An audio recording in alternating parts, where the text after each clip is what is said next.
This is Lucy Rodine sitting down here with former Iowa wide receiver Matt VandeBurg. Matt, thank you so much for joining me today. I'm happy to be here.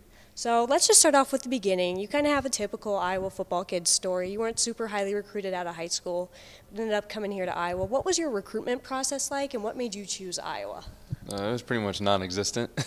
I went to a lot of camps and things like that, trying to get my name out there. But kids from South Dakota don't get a whole lot of exposure, but these guys do a really good job in recruiting that. With Riley Reef, Brady Reef's on the team right now, West Dvorak, and obviously Chad Greenway. Hard to miss him out, but the really family type atmosphere is what drew me here, and they were also the only team that gave me a shot.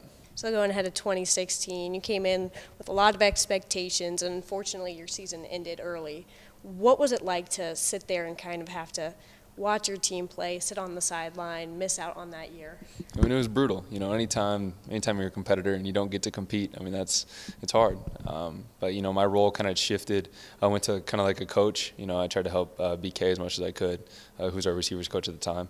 What I was seeing, and I could also learn from them, and instead of just worrying about my own game, I get to see how different guys play and kind of try and incorporate that when I was able to come back. So 2017, you opened up against Wyoming. What was the feeling like to finally be back on the field after such a long time off? Well, I got chills. I almost teared up coming out of the Swarm. It's a feeling that you can't recreate, and something that I missed for the majority of 2016. So, it's not that I took it for granted before, but I definitely wasn't going to take it for granted after that.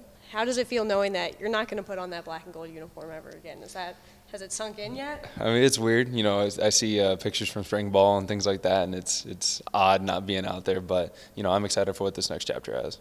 So, speaking of the next chapter, a big part of that is Pro Day. How do you think Pro Day went for you? I think it went well. I think that there are things that I probably could have done a little better in, but I always feel that way. I never feel like I've maxed out, so I always can work to get better in that way. But I'm just excited for what this next month holds. So if there are some NFL teams out here watching DITV right now, what would you tell them? What would you say to take a chance on with you? I was only given one opportunity, and I made the most of it, and I'm just looking for one more opportunity. I want to thank you again so much for joining us, and myself and the Daily Iowan wish you the best of luck as you continue in your journey.